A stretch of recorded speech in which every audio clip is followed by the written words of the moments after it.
Hello, Loki Legion. Today's going to be the ninth episode of the Loki Sports Show.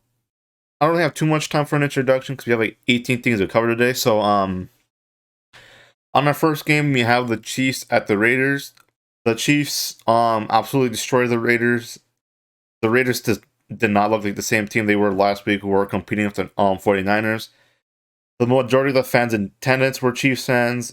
The Raiders fans looked fed up, whether I feel like half the time the Chiefs were just playing around with the Raiders. They weren't really trying, but they're able to get the win because they needed to win this game to get the number one seed. And the main kind of storyline from this would obviously be from the Raiders' side, at least it's going to be what are they going to do with Derek Carr? It was another underperforming season, and Josh McDaniels is basically kind of shifting the blame on Derek Carr. And Derek Carr had he had some bad games for sure. He had a lot of multi-interception games, but with kind of how Josh McDaniels' scheming works and all that, I'm not really convinced it's his fault because at least last year, once Rich Bisaccia was there and once they kind of turned it around, Derek Carr was playing at a very solid level. And from the kind of just fall off, even with a better receiving core on paper at least, is not really fair. And then his receiving core on paper also got hurt a lot. Hunter Renfrow missed a lot of the season, and so did Darren Waller. So it's kind of, I think, disingenuous that Josh McDaniels would try to just blame everything on Derek Carr. And from what I can tell, Derek Carr is going to be moving on just because on Twitter he posted a statement saying how he loves being a Raider Nation. He's going to be basically going to be moving on. If they release him, if they trade him, we really don't know. I would assume they would release him before a date in July or so, around kind of like the starts of like the mini camps after the draft, because if they don't release him by then, they have to pay him like $20 million at least. So I'm pretty sure they'll release him before then, and then he'll go to another team. Which team would want him? Well, I think the Jets are kind of up there because they're looking for kind of like a veteran QB that can kind of just manage a game while their defense can hang on to the game as well.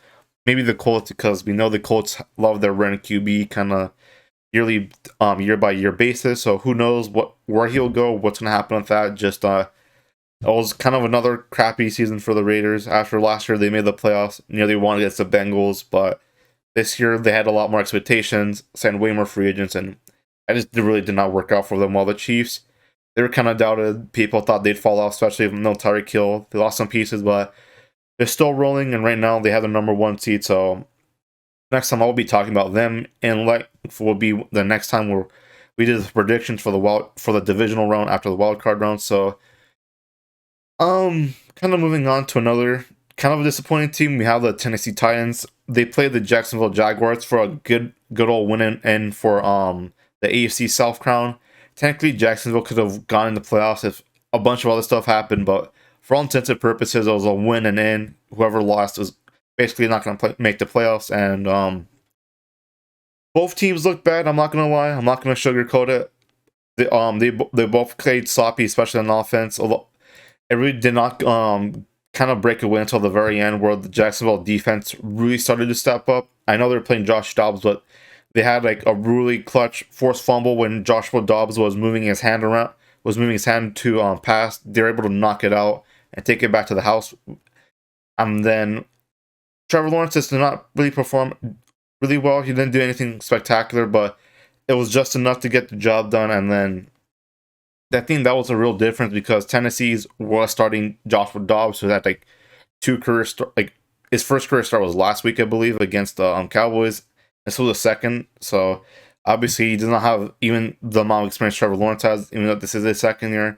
And I think that was what separated the both teams. But because the Jags did win the division, they're gonna host a playoff game, which is pretty fun because they haven't made the playoffs since 2017, which is almost 6 years ago. Which that's a long time, especially for the NFL. But the main thing we'll have to take away from at least the Jaguar side of things, well, are they going to be able to kind of clean up some of those mental mistakes, those lot of times where Trevor Lawrence and I know for a fact he missed Christian Kirk on a couple times. Kirk was open, but Trevor Lawrence just overthrew it. Stuff like that. Will they be able to clean that up? Make sure that they are on the same page with everybody on the offensive side of the ball. The defense was able to perform good. Just their offense can get clicking. They have a real shot of beating the Chargers, especially if I'll talk more about what happened to the Chargers later. But that's going to be probably the best game of Wild Card Weekend.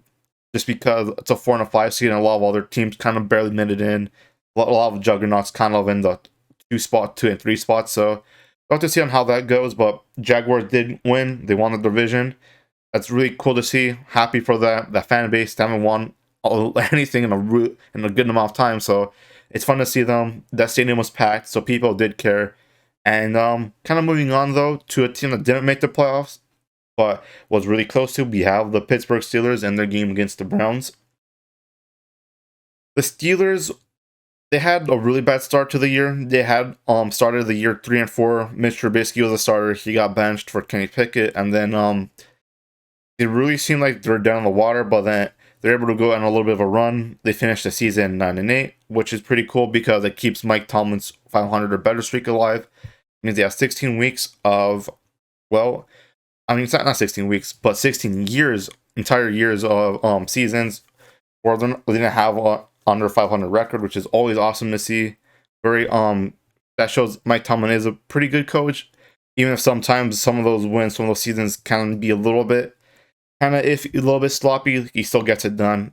And then on the Browns side of things, obviously they lost to the Steelers, which obviously it happens a lot, unfortunately. But the main thing that they kind of learned the hard way from this was that Deshaun Watson should probably not have been paid all that money because they paid him that $230 million fully guaranteed contract after all the legal situations, after all those allegations popped up in Houston. And this year, he did not perform good at all when he did play after the first 11 games where he was suspended. He just was not the same level, even like Jacoby Brissett, who was their backup QB, who started the majority of the year. They have some big question marks about whether Deshaun Watson's actually that guy who they thought they were paying. And then, of course, they fired their offensive coordinator, their defensive coordinator, Joe Woods, on Monday. So that's another thing that's kind of going on. They have to look for a new defensive coordinator for sure. I'm gonna kind of wonder what they're gonna do with some of the free agents going through or not. So a lot of question marks for the Browns. At least the Steelers, they can say, well, even if they started off the year pretty bad, they were able to pick it up then. Kenny Pickett could be their guy. They have a couple guys like Miles Jack can also be possibly their linebacker of the future, one of their linebackers of the future. We'll have to kind of see on what they do with him as well. But at least the Steelers have a little bit of a better foundation. They have Mike Tomlin, who's been around forever now. As I mentioned, he has a long history of seasons that he's never been under 500. So they kind of have that stability while the Browns don't. But to move from one AFC North matchup to the other, we have the Ravens and the Bengals. The Ravens are in a pretty bad state right now because Tyler Huntley's been hurt for a minute now, and then Lamar Jackson's been hurt for even longer. So they had their third string quarterback, Anthony Brown, start, and it did not end well at all for them, unfortunately. Joe Burrow didn't play particularly good, but the Bengals defense were just able to feast on Anthony Brown, had multiple interceptions, lost fumbles. The whole Ravens offense could not do anything against the Cincinnati defense. And the thing is, unfortunately, they're going to be playing again on Sunday, which kind of sucks, is because it's confirmed no Lamar Jackson. And without Lamar Jackson, this Ravens team is really a shell of what they can be, at least. And then, of course, there was all the stuff that happened with the Bengals and the Ravens with the coin toss kind of clause they put in, the NFL put in, where if the Ravens won, they would have to determine home field by coin toss. And then running back from the Bengals, Joe Mixon, when he scored a touchdown, he flipped the coin as a celebration, and then he's getting fined for that, even though a lot of people thought that was funny. Obviously, the NFL did not like how he was making fun of their rule, but luckily for the Bengals, they took care of business by beating the Ravens, so they don't have to even deal with that. But they still have to play them Sunday night for the third time this season. So we have to see if maybe the Ravens defense can pull another game where they keep it close, and they hope their running game kind of takes it home from there. They have to probably hope Tyler Huntley can at least play for that game. He's questionable right now, so we'll have to see about that. So next game I have on the docket would be the Vikings at the Bears. And this game was nothing crazy. The Vikings destroyed the Bears. No surprise there. They were starting Nathan Peterman. Justin Fields was out with a hip issue, so this game had no real importance for the Vikings because the 49ers won their game. So they really couldn't move up the seedings anyways. But this game would be very important for the Bears, as I'll get more into this when I talk about Houston side of things. But because they lost and Houston won, they did get the first overall pick. So they have at least that to kind of leverage to look forward to for this offseason. Really bad season for the Bears. Nothing really went right for them after the first week when they beat the 49ers. After that, it was kind of just a free fall from there. But at least for the Vikings, they beat the Bears. Nothing too surprising there. Nothing too shocking. Nothing to write home about. But they have the third spot in the playoffs, and they'll be playing the Giants on Sunday as well. The Bills absolutely just destroyed the Patriots. They had 2 kick return touchdowns and by Nyheim Hines. Nyheim Hines also returned the first one to the house on the opening kickoff as well. And it was just pretty unfortunate for the Patriots. The Bills were not very interested in showing them mercy or resting anybody. They went all out for the full all 4 quarters. The Patriots offense was just turning the ball over, even if Mac Jones had 3 interceptions, 3 touchdowns. It was just not a good game for them. Their special teams giving them 2 touchdowns really was the backbreaker for them. And it's just kind of another mediocre year for the Patriots, where they're almost there at the playoffs, but they didn't really able to do anything with it. We'll have to see what they do with offensive corner, because I heard some rumors about Cliff Kingsbury, heard some rumors about maybe Bill O'Brien.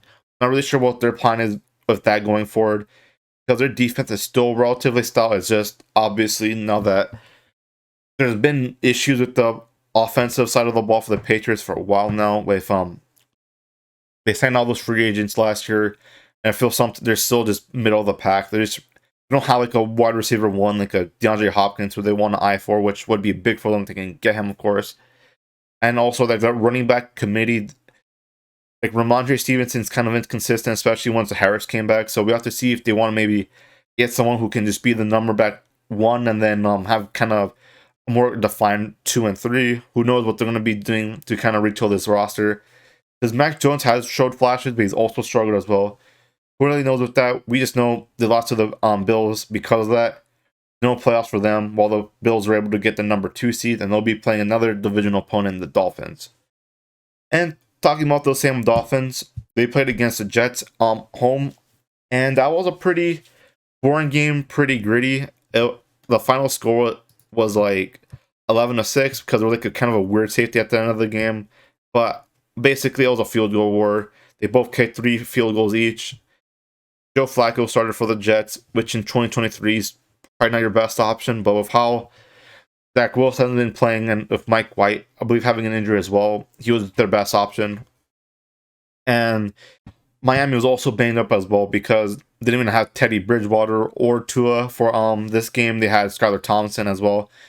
As I mentioned before, low scoring game, but as I mentioned before, sometimes better for worse. Miami did get in the playoffs. They snuck in as the 7th seed.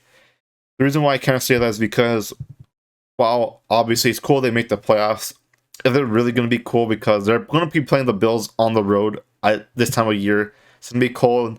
Bills Mafia is going to be loud, and the Bills are going to be hungry to get at least to the Super Bowl this year. So it's probably not going to be the best idea once they're going to be, for all intents and purposes, kind of like the warm-up round for the Bills. But maybe I'm wrong. Maybe the Skylar Thompson Dolphins can pull something out. They still have Hill, who I believe is questionable, because I know he has kind of like an injury right now. Maybe it's a small one. They have Jalen Waddle. Mostert hurt, has like a little bit of like an injury as well, but if he comes back, they still have some weapons. So maybe you can do something with that, but I highly doubt that happens. So we'll have to see about that, of course. I could always be wrong. Crazy things have happened, but the Dolphins did make the playoffs, and kind of reminds me of another Florida team who kind of barely made the playoffs, in the Buccaneers. With the Buccaneers, at least they won the division. Tom Brady, even if they didn't have a losing record, they had an 8-9 season. Tom Brady did have a losing record for the first time in his 23-year career, but this game didn't matter really for the Bucs, because no matter what, they won the division, so they'd be locked in the 4th seed. They played starters for the first half, but rest them the rest of the way.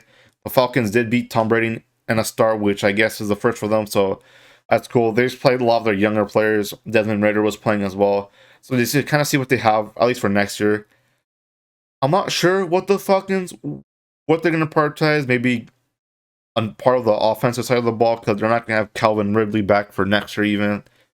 I wonder if they're going to get a Drake London wide receiver 2. Maybe they'll just focus on the defense. That'll be kind of interesting to see how they handle the offseason. But the Falcons did win this game, but they were going to make the playoffs anyway. So we have to see on how they will kind of rebound from that in the offseason. That's going to be a pretty interesting team because they have a lot of ways they can kind of go going forward, of course. On to another NFC South kind of battle. We had the Panthers and the Saints. I'm not going to talk about this too much because nothing really happened, especially compared to like the chaos of Week 18, where there was so much kind of stuff going on with playoffs, number one overall pick.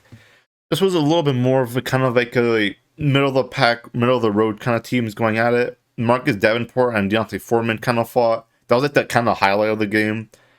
And also Sam Darnold won. He had like a QB rating of like 5. It was not a good game for him, but they won to his credit. So it was kind of what I expected it to be. It was gritty, physical, low scoring, and the Panthers did pull out the end, kind of like I said it would in my prediction video. But really nothing crazy happened, and I'm gonna kind of just move on to the Texans at Colts.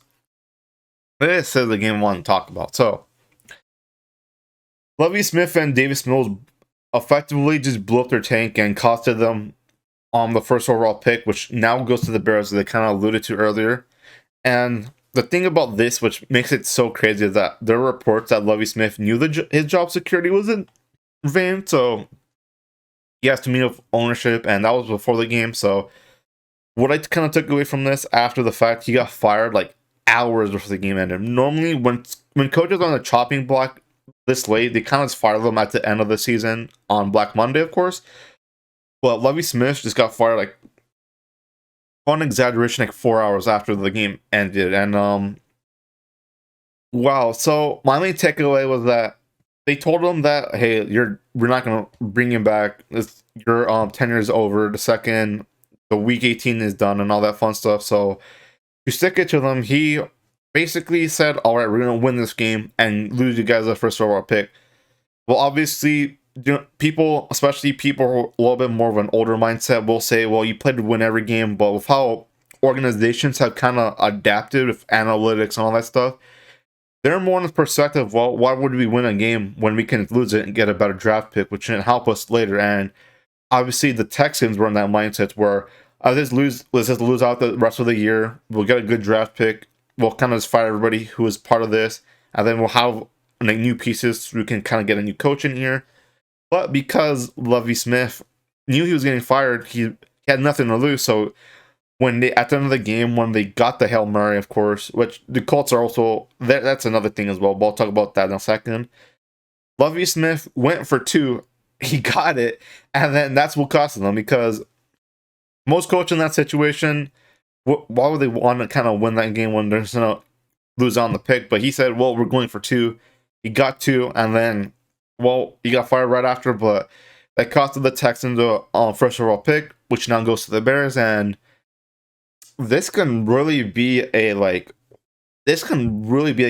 5-10 year kind of waiting period on what this could have done to the Texans franchise, because I was assuming everyone else, if they went to the first overall pick, they picked Bryce Young or CJ Stroud out of college. But with how now they're at the second overall pick, which could happen is that what most people suspect would happen would be the Bears trade down to get Justin Fields more picks so they can help him out because he'd be the franchise guy, and then like the Colts or somebody else was go up to number 1 overall and kind of steal who the Texans were going to look at. Who knows? Of course, who knows? Maybe the Bears don't even bother moving down. That can always be a possibility.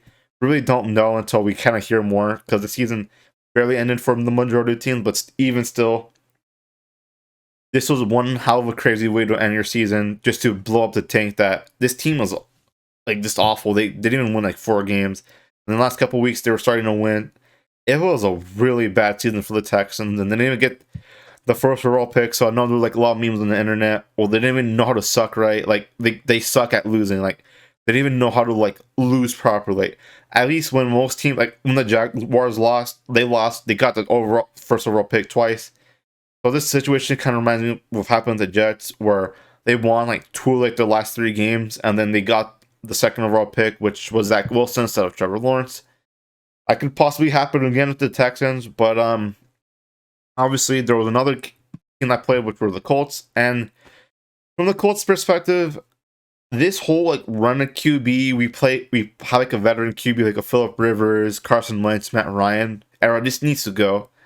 Just because when you have that happens, like Wentz, Rivers, especially Rivers and possibly Ryan, it was obvious they're at their last years of their career. Like they just come in for they got traded, they came in free agency just for like maybe one last rise because they're older, they're in their late 30s now, they're not gonna be able to play forever like anybody, but still there's obviously gonna be kind of 1 year rental, and then Carson Wentz was supposed to be their franchise guy. He was supposed to link up with Frank Reich, but that never ended up happening because for all intents and purposes, he blew against the Jags, didn't get in the playoffs because of it, and they say they don't want Derek Carr, but I have a suspicion they'll try to get Derek Carr or one of those kind of veteran QBs who are kind of getting released from the teams as the season goes on. But we really don't know, just because with the Bears kind of getting the first overall pick, I want to be surprised because I believe they're picking the top 5. If they move up with the Bears, that can be a real possibility.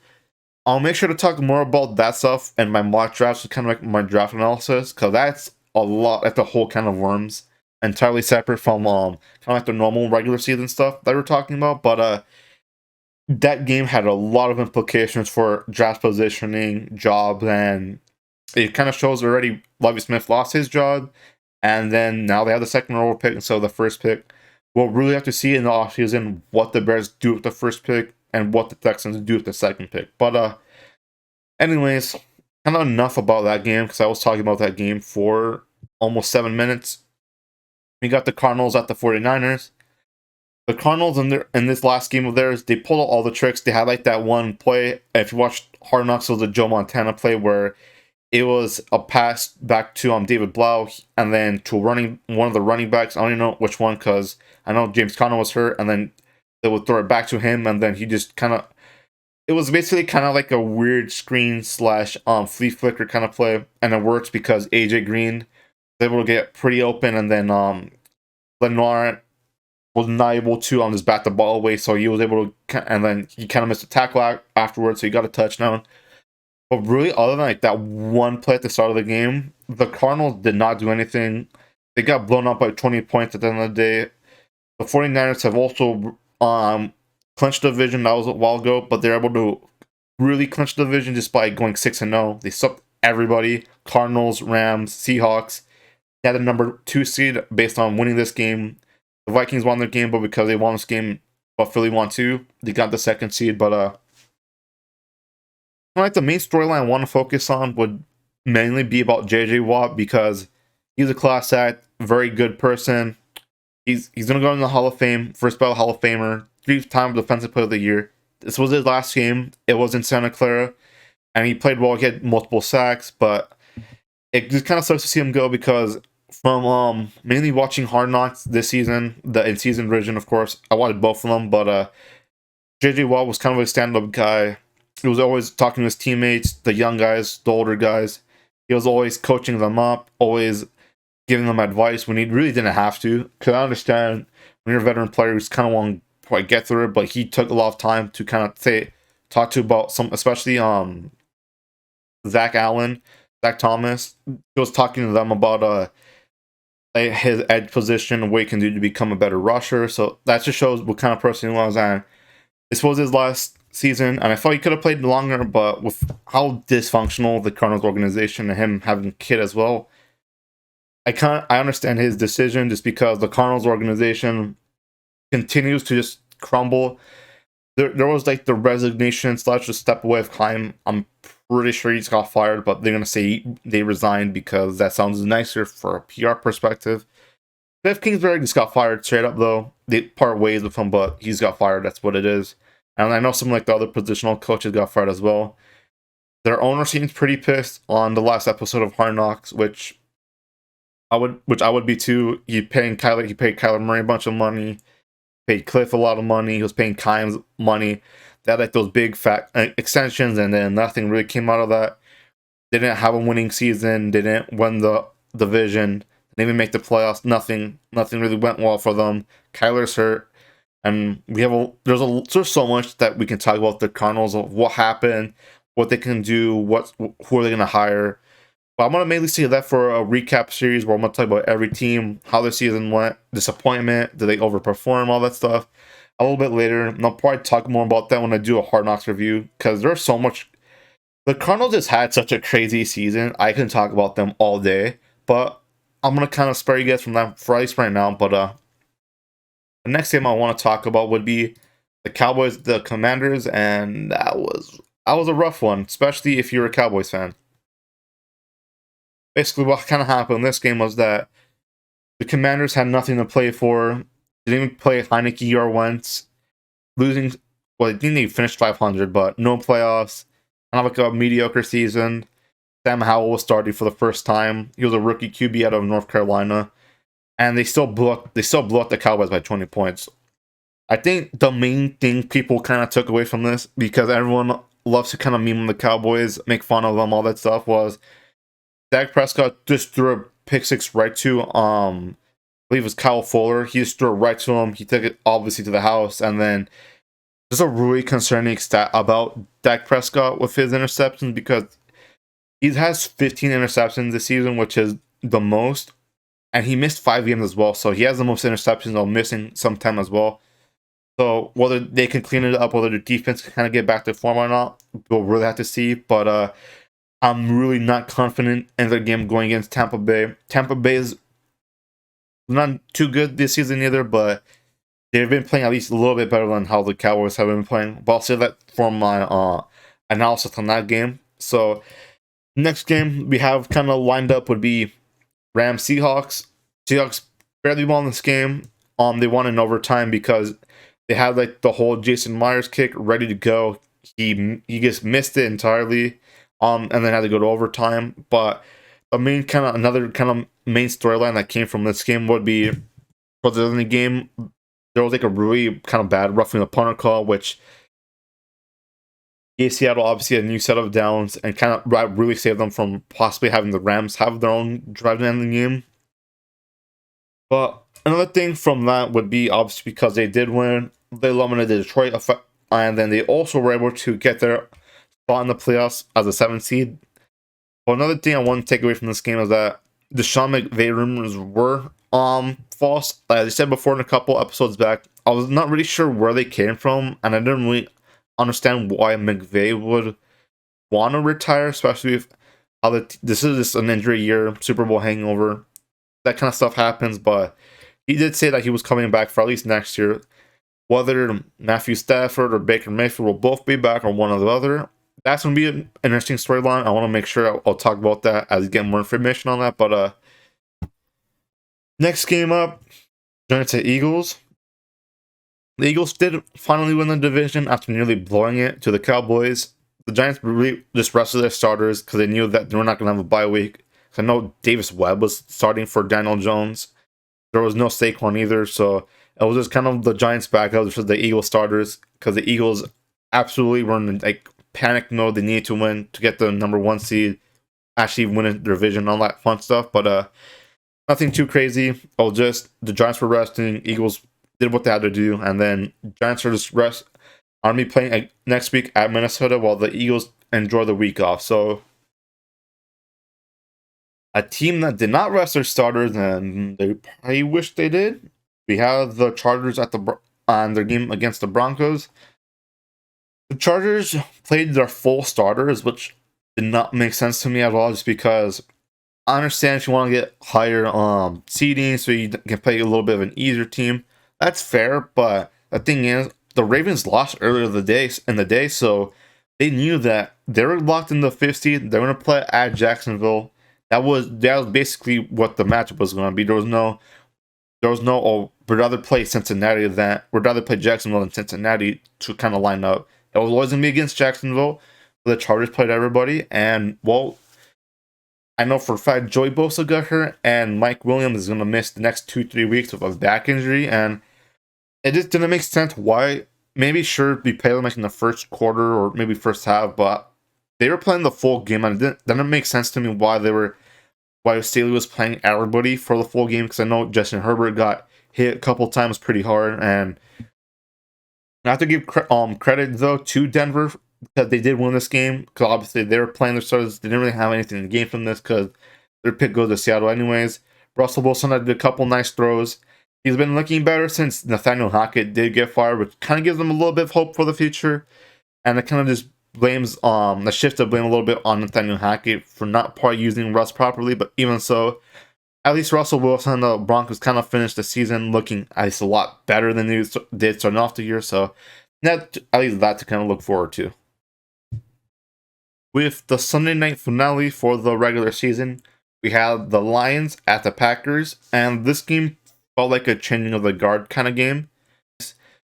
This game kind of felt like a changing of the guard against the Packers because the Detroit Lions are a young team, young coach, and Dan Campbell, who's in his second year.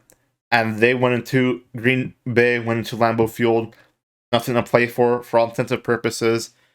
They were going to make the playoffs because Seattle eliminated them like a couple hours ago, but the Packers had his winning in. But the thing about these Lions is that if they didn't make the playoffs, they were going to take the Packers down with them. And the Lions swept the Packers, and they showed a lot of grit during this game. They're not going to lay it down for any team, even if it was really not to their benefit.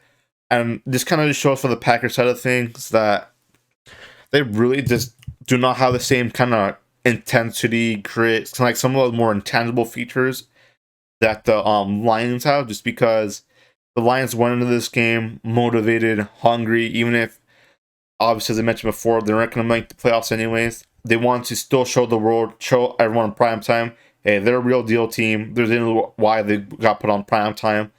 Well, the Packers just hope that it would be the same old Lions they're normally used to facing, where after a couple scores, they lay down and let them roll over them, and then they make the playoffs. But for the Packers, they're just really undisciplined at this point.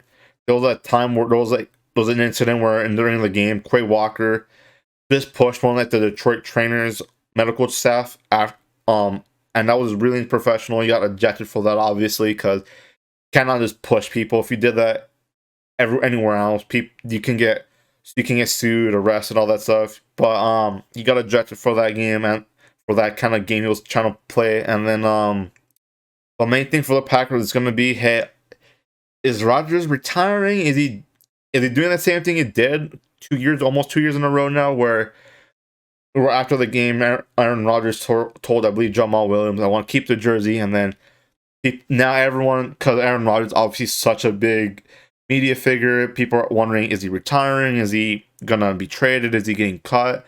What's happening with that? And we really won't know until obviously the offseason hits, because everyone kind of assumes, well, this is time for real. He's going to retire, but we've seen this before with Rodgers. How we've seen this with freaking Brett Favre back in the day with all his kind of fake retirement. So we'll have to see what happens. But overall, great game for the Lions. They showed a lot of grit, a lot of heart. Next year, once they obviously even get better with the draft, because they're going to have the Rams pick on their own, we'll have to really see what they can do, because they're at the cusp of the playoffs next year. They can probably win double-digit games, maybe compete for the division title. Depends on how the Vikings kind of shake things out. The Packers are obviously on the way down. Lions on the way up. The Bears are going to suck for a while. But so we'll have to see what they can do next year. I'm very interested. But before I get into the wildcard weekend, or the super wildcard weekend predictions, I want to talk about what happened on Monday night, because on Monday night we had the college football national championship game between Georgia versus Texas Christian University, or TCU. And damn, that was not a close game at all. It was not close from the first snap. Georgia just put up 60 on TCU. They dominated in every way. Their defense was giving Duggan pressure all game. They completely locked Quentin Johnston down. Brock Powers looked absolutely great. He was just getting open every play. Stetson Bennett had an amazing throw to how do you make sure that I get the name right? To Lad McCockney. It was like a crazy, just deep ball right to the end zone. That was an amazing throw by him. And Georgia just absolutely just put on a clinic. They devastated TCU. It was not close at all, but Obviously, I think for me, this game was more of an indicative of how good Georgia is. They're just stacked, like top to bottom. They have so many 4 and 5 star recruits. They have the potential to be the next Alabama. I know some college football fans don't want to hear that, but they lost 5 starters to the NFL draft, 5 defensive starters, and it literally looked like they got better somehow. Like, honestly, it's not their defense, but their entirely, because I know their defense last year was like insane, but even so, overall, the team, it looked like they were better this year, and that's crazy. Their depth, recruiting classes, Kirby is they're just such a well-ran machine right now. I doubt anyone can really be beating them anytime soon, and the only kind of issue would be it's really hard to 3P in any sport, and I'm not even sure the last time there's been a 3P winner in college football history, if that's even happened, but it's very possible because after the game, they're opening up as the favorites according to Las Vegas, but we'll have to see this because now there's the NIL, there's transfer portal rule, more guys will go to the draft, so we'll have to see if Georgia can hang on. Obviously, there'll be some guys who've been playing for a while now. They'll probably be wondering if they can play another full season, the full playoffs, if their coaches get recruited elsewhere. Obviously, burnout is a real thing, even in college football. So we'll have to see where that goes, but I really think Georgia has another shot even next year, which is crazy. They're just so good, and I'm not really sure there's another program right now. At least right now, of course, we have to wait until recruiting kind of comes around. We know when transfer portals are up. We'll know a little bit more by then. Also, a lot of players are going back to school. There have been a couple pretty highly touted prospects are going back to the college because the NIL deals will help them finish up their schooling rather than having to go to the draft. So we'll see where that goes, but I wouldn't be surprised if Georgia honestly three-peats. But going back to TCU for a quick second, I think people are kind of ragging on them, even though it's just obvious they were not at the same level of reach, talent, all that kind of stuff. And it was cool to see them even here because we could have seen them, or we could have seen like Alabama's get their ass handed to them for the second year in a row. But for TCU, they made the college football playoff despite being like super long shots to even make it. They made the championship game. They beat Michigan, even if they did get blown out by Georgia at the end. They still had a really successful season, so we have to give them We have to give them credit where credit's due. It's not just a Georgia win. TCU did have to obviously make it there, even if obviously, and then it looked like they showed up to the actual game. They still made it. We have to give them some credit because no one expected TCU to make it. Everyone thought that was going to be like a Bama matchup, maybe Ohio State, Michigan, one of those kind of schools. So the fact they made it is pretty cool to see. It's always nice to see kind of unique teams. Last year we had Cincinnati make it. This year we had TCU. Who will that be next year? We really don't know. There's always going to be one team kind of comes up out of nowhere, but that'll be pretty awesome to see. But now that I kind of got the college football national championship game kind of talked about, I just wanted to kind of have a quick announcement. I do plan on doing like draft analysis, mock drafts, one day probably top 5, top 10s of positional players and all that fun stuff. The only thing is I'm just waiting until at least January 16, which will be in a couple of days from now, to make sure, because that's where we know where players are going to go back to school or not, or they'll declare for the draft.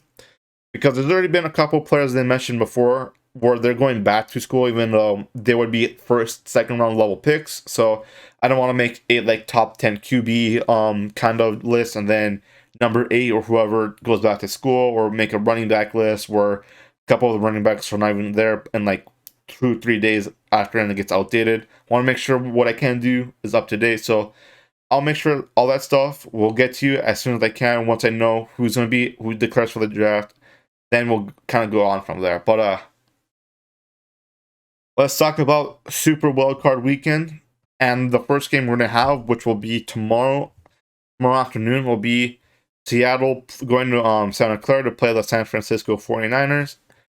My prediction is, obviously I'm a 49er fan, but I still think they take care of business. Even if it's going to be bad weather, I think Christian McCaffrey averages like 180 yards in his career against Seattle. He is the Seahawks player. has been the piece that has been kind of missing for the 49ers for a while. So we'll have to see on how that kind of goes. But I do think that they will win just because Seattle kind of snuck in there. They're on the decline, especially Geno Smith. Especially last year against the Rams, had some bad throws. Sometimes he kind of looks a little bit shaken up. So I think the 49ers are going to win that game. Nothing too crazy there. Next game, this one's going to be a little bit more of a hot take, but I think the Jags will win because it's going to be the Chargers going to Jacksonville to play them. I've been kind of rotting with the Jags for a while now. I've been kind of high on them. I said they'd win their division. I said they'd beat Tennessee. I said they'd beat Dallas. So I'm going to say it again. They will beat the Chargers because the Jags might be a young team, but Doug Peterson still is a much better coach than Staley is. So that's obviously a big factor. That's because Doug Peterson has much more playoff runs. He won that Super Bowl compared to Brandon Staley, who's not. This is his first time as a head coach in the playoffs. So Doug Peterson, I think, will be able to get his guys lined up, especially after last week. He's going to make sure the offense clicks. He's going to make sure that some of those kind of mental mistakes are going to be nullified.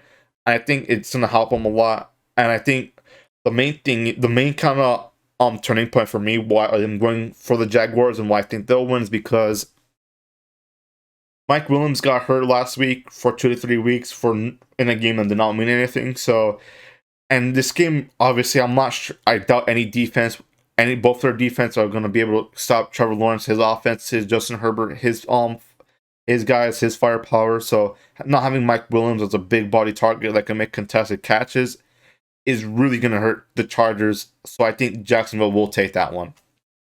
My next game I have will be the Miami Dolphins going to Buffalo. Buffalo wins. I'm not going to say here. Miami's limping in. They're sunning. I'm not sure if anything's been confirmed yet, but I'm pretty sure it's Skylar Thompson. They're going to dominate them. Even if they had Tua or Petty, in my opinion, I still think Buffalo would dominate. They're going to be playing in their home stadium. It's going to be loud as hell. Bills Mafia is a little crazy. It's going to be probably some tough water out there, especially for a team from Florida to play through. So Buffalo's going to win that game. Next game will be the New York Giants going to Minnesota to play the Vikings.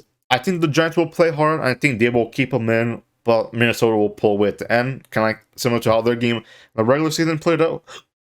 The only difference for me why I think the Vikings will win is just because they have a lot more talent on their roster than the Giants.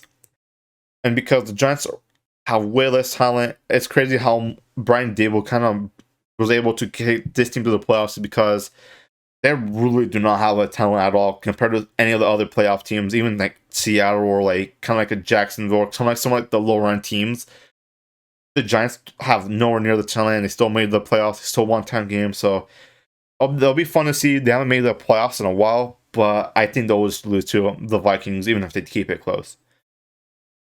And for the Sunday night primetime game, we have the Baltimore Ravens visiting their rival in the Cincinnati Bengals. And it's just kind of an anticlimactic way to say this, but it's another loss for the Ravens. And it's another kind of boring game to predict, just because no Lamar Jackson, Taylor Huntley's hurt, questionable. And with how Burrow and his weapons have been playing, other than a couple of games recently, they're clicking. They're firing on all cylinders. I don't expect this to be close. I think the Bengals will get a lead and they'll run away with it. And this just kind of goes on to the Monday night game, which would be the Dallas Cowboys and the Tampa Bay Buccaneers. I think Tampa Bay wins just because Dallas has really bad coaching with Mike McCarthy, and that's been a thing for a while now. And with how much turnover is, as I was talking about earlier, Dak Prescott gives away, and how even if Brady and the Buccaneers have not had a good season at all, if you give them opportunities, they will take it. Just think about the Cardinals, give them some of the other kind of really gritty games that barely win. And I think that can happen again. Dak Prescott just turns the ball over, and they'll give Brady some chances he might not have had before to win the game. And he's still the GOAT. I don't expect him to lose in the first round. I think he'll at least be able to make it out of the wild card round. If he beats the 49ers, Vikings, Philly, whoever else will be available to play for him, who knows? But I think that he'll at least survive the wild card round, and that'll be another kind of heartbreaking loss slash predictable loss for the Cowboys, where they had the talent to win, but just something happens with the coaching or like a last kind of second decision, and they don't make it through. Kind of what happened with last year against the 49ers. But that's kind of what I have to say about the Super Wildcard weekend.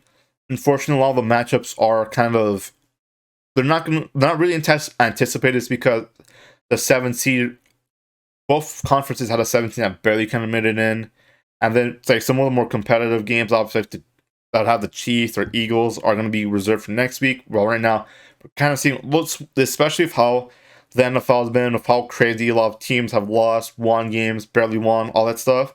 This year feels a little bit more like a warm-up round for kind of like the higher seeds. But, of course, we'll have to wait and see on how maybe there's an upset in there. Maybe some teams keep it way closer than I think. Who knows with that? But right now, I'm going to start getting this edited. You can see it's getting a little bit dark right now. I'm going to start working on this, get this edited, and make sure to get this to you by the time it is 7 o'clock my time. So, hope you guys have a nice one, and see you later.